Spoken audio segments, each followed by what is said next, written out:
City in east central Missouri, northeastern St. Charles County, Missouri, northeastern St. Louis County, Missouri, until 2 p.m.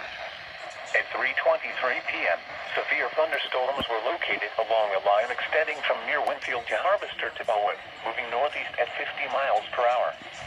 Expected hazards include 60 miles per hour wind gusts and penny-sized hail. This is a radar-indicated threat. The following impacts are expected. Expect damage to roofs, siding, and trees.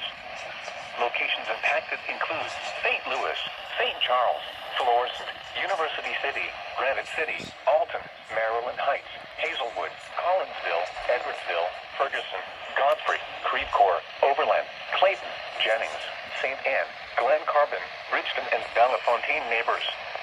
This includes Interstate 70 in Missouri near exit 231. This also includes Confluence State Park, Pierre Marquette State Park, and Horseshoe Lake State Park.